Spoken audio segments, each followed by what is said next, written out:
Hello friends, இன்றைக்கி விக்ரமத்தின் கதையில் 6வது புது கதையான மனைவிக்கு ஒரு உரிமை இல்லை என்ற கதையை பார்க்குறேன். விக்ரமசிம்மன் என்ற பாடாளிபுரத்தை ஆட்சி செய்து வந்தான். அவனுக்கு வக்கிரசிம்மன் என்ற மகன் இருந்தான்.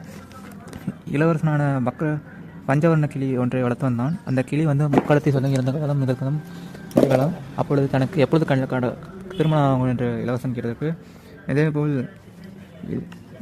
இளவரசி ரக்கச்சியை கன்னி மண்டலத்தில் வைத்து வளர்த்து கொள்கிறார்.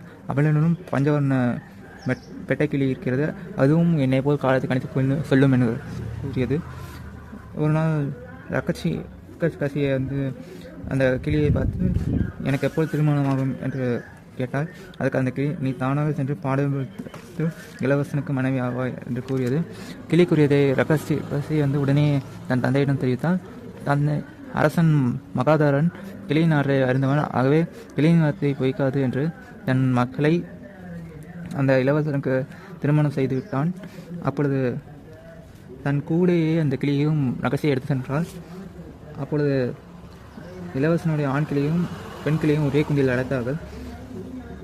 அவனால் ஆண் கிளி பெண் கிளியின் அருகில் நின்று சென்றது. அதை கண்ட பெண் கிளி விலகி நின்று, என் அருகில் வராத ஆண்களை நம்பக்கூடாது என்றது. உன் அருகில் தானே வந்தேன், அது என்னுடைய தவறு, பெண்களை நம்பக்கூடாது என்று ஆண் கிளி கூறியது.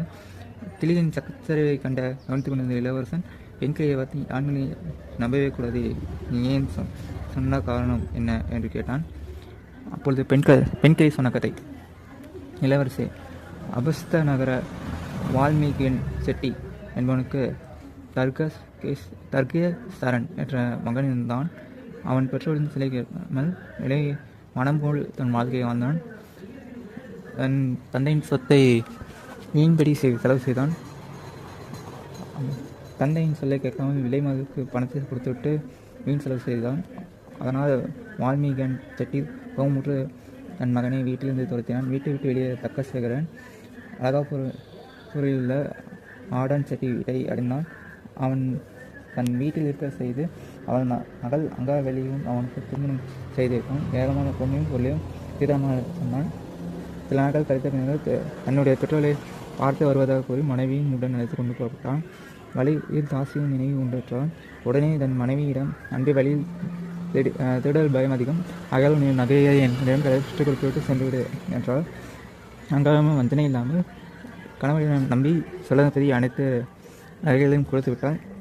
அவளையும் கொடுத்துவிட்ட பிறகு அவளை பாலும் கிணற்றில் தள்ளிவிட்டு விலைமகளை வீட்டை நாடி சென்று விட்டான். அவன் கணவன் கிணற்றில் தள்ளிவிட்ட பின் அங்கரவெளி கூக்குரல் கேட்டு அவளியாக சென்ற